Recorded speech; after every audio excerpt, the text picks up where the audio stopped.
Fever down! Bow, bow, bow!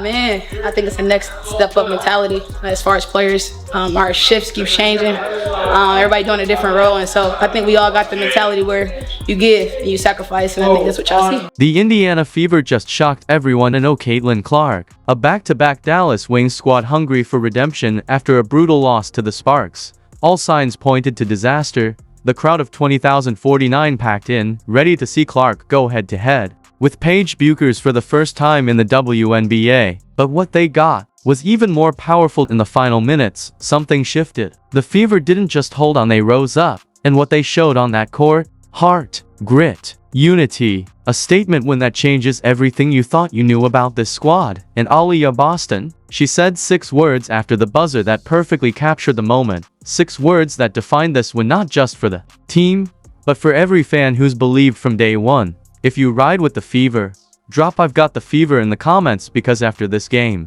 you're gonna feel it too.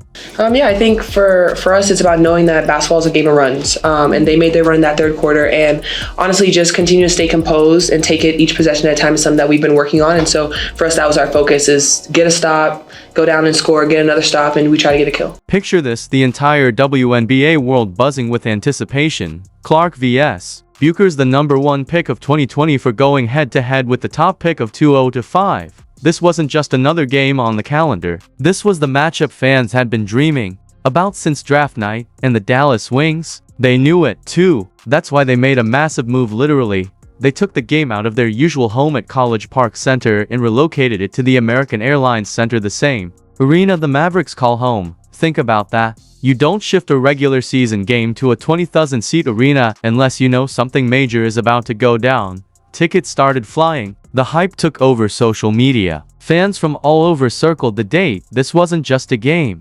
It was a moment, a spotlight, a celebration of how far women's basketball has come and just how big it can get. Finding out this morning that we probably need to hold out again today. It really is a day-to-day thing, and I think for us, making sure that we're prioritizing her long-term health and wellness.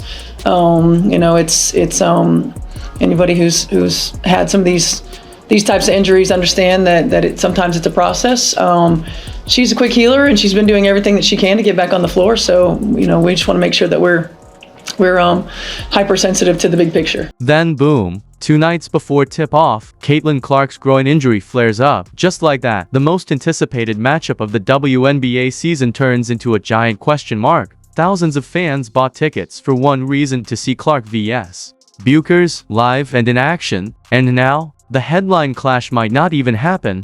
What was supposed to be a historic showdown suddenly feels uncertain, and the entire arena can feel the shift. I feel a disappointment for them more than anything, because you want them to see her at her best and us at our best. I hate that for fans, but at the same time, again, for us as a team, and for Caitlin as a person and player, her health and wellness is the priority. But here's what made this whole situation even more intense. The Fever had just been blown out by the Los Angeles Sparks the night before. And it wasn't just a loss, it was a meltdown. Without Caitlin Clark running the floor, Indiana looked completely disoriented. The tempo was sluggish, ball movement non-existent. Aliyah Boston barely touched the ball, everything that normally makes this team dangerous. The rhythm, the spacing, the confidence vanished without Clark on the court. So going into this Dallas matchup, expectations were low. Real low. It felt like the Fever were walking into a storm without their anchor. I think the biggest thing for us is our attention to detail in our screening. We've got to be great screeners. We got to make sure we slow down and use our screen and our spacing. We've had some games where our spacing has been poor, and that has not allowed Kelsey to get downhill, and it hasn't allowed space for Aliyah to get going either. So I think that the 2 most important things for us right now offensively is attention to detail and screening and spacing. Dallas was licking their chops. They knew exactly what happens when the Fever take the court without Caitlin Clark. The offense stalls. Aliyah Boston gets lost in the shuffle. The entire system breaks down. This was supposed to be the Wings' golden opportunity, a chance to dominate a wounded team and make a loud statement in front of a massive home crowd. But here's what no one saw coming. Even with Clark not confirmed to play, 20,049 fans still packed the arena. That's right, a new Texas women's basketball attendance record, without a guaranteed appearance from the sport's biggest star. Let that sink in. That's not just hype. That's history. That's the power of a growing rivalry. And more importantly, that's proof the game itself is bigger than any one player. This wasn't just about Clark. This was about what women's basketball has become and where it's going next. We'll start Ari today. We'll start her and bring Sid off the bench a little bit. You know, I don't want to take Kelsey out of what she naturally does instinctually on the wing and overload her from a point guard perspective. So with having Ari and having Sid, they'll give us a couple different looks right there. Teeth Wings came into this game thinking they had a wounded animal trapped in a corner. Oh, Caitlin Clark. Easy pickings. Or so they thought. Then came the shocker. Coach Stephanie White threw the script out the window and made a bold move, starting Ari McDonald for the first time this season. IT completely flipped the expected lineup, leaving everyone, fans, commentators, even Dallas, unsure of what was coming. What happened next revealed something even Fever diehards didn't know. This team had another gear, and it was about to roar to life. The stage was set for either a total collapse or something magical, and from the opening tip, it was clear this wasn't going to be a disaster. IT was going to be a statement. The Fever didn't just survive without Clark, they came out swinging. Ari McDonald was electric. She pushed the pace like the season was on the line, setting a tempo that caught the Wings flat-footed. This wasn't just a spark, it was a fire. Charles can't finish. Gotta finish that. Oh, beautiful pass. McDonald counted in one. Run.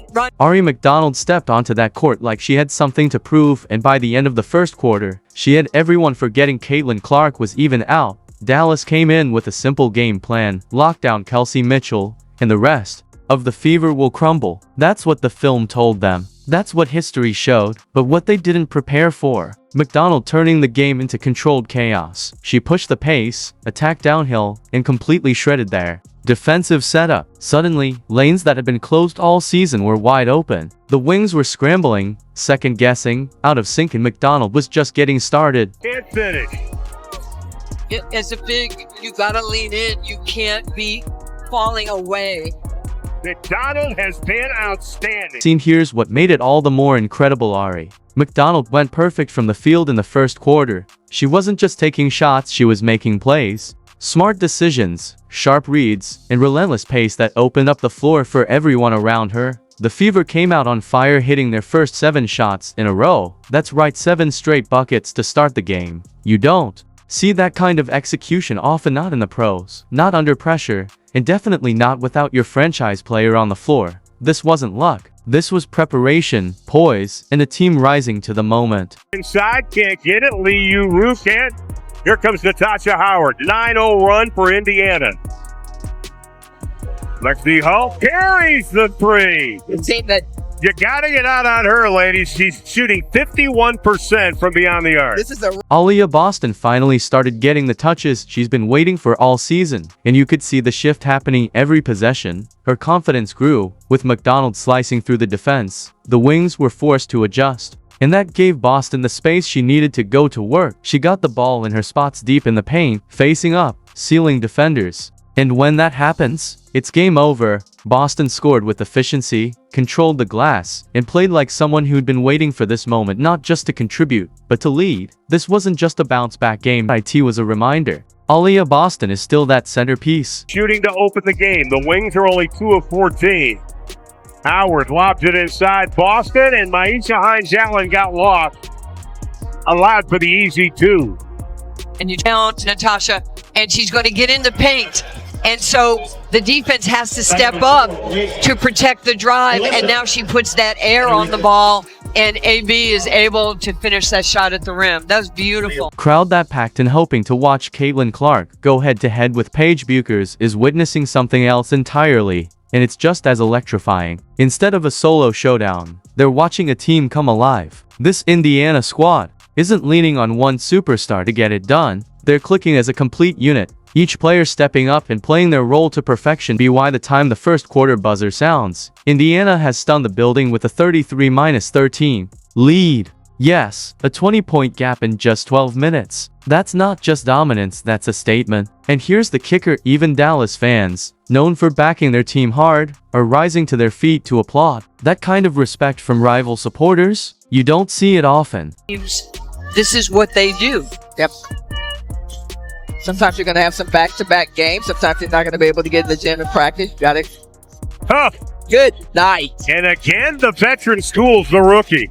Kelsey Mitchell started to catch fire during the stretch, but she wasn't hunting for shots. Everything came within the rhythm of the offense. Crisp ball movement led to wide-open looks, and Mitchell took full advantage, dropping 10 points in the first quarter alone. But this wasn't just about filling the gap left by Clark. This was about Indiana realizing their potential as a team, a group that could thrive when everyone shared the load. The groundwork for something special was clearly being laid. But the night was far from over. That's when things got interesting. Dallas came storming back. What looked like a runaway game quickly turned into a battle. The Wings cracked the code on Indiana's defense and started hitting the shots they couldn't buy earlier. The energy shifted. The crowd could feel it. So could the fever. And at the center of Dallas' comeback, Paige Bueckers, who lit up the floor with a performance for the ages. She poured in 27 points and etched her name into the record books. Bueckers became the first player in WNBA history to post 25 points, 5 assists, 2 steals, 2 blocks, and 0 turnovers all in a single game. That's not just impressive, that's legendary. A night like that doesn't just win games. It puts the whole league on notice. She's just such a smart player. She reads defensive well. She knows how to pick you apart.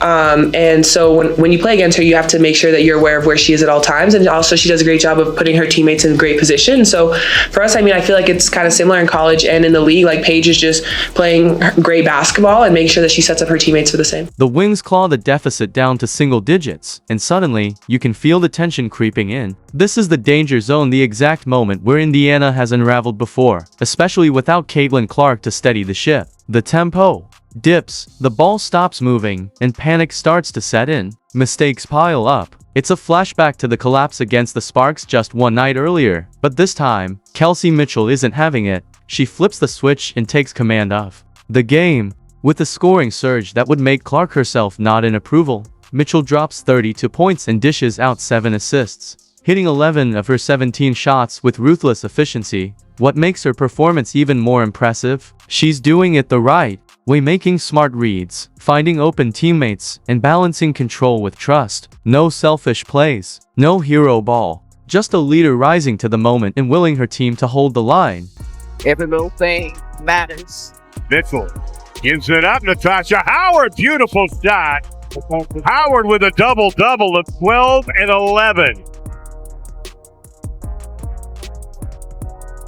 Indiana by... When the game reached its most critical moments, Aliyah Boston rose to the occasion. She locked in on defense, coming up with key stops and clutch rebounds that extended possessions and silenced Dallas runs. Boston wasn't just holding her ground, she was controlling it. She closed the night with 21 points on an efficient 9 for 14 shooting, calmly sinking all 3 of her free throws. But it wasn't just about the numbers. It was the hustle, the timing, the little things that championship caliber teams rely on from their stars. The atmosphere, absolutely electric. The crowd was on its feet, roaring with every basket, every block, every possession. This wasn't just a game, it was a war between two teams trading blows like heavyweights, neither backing down, neither willing to break. It was the kind of night fans remember for a long, long time.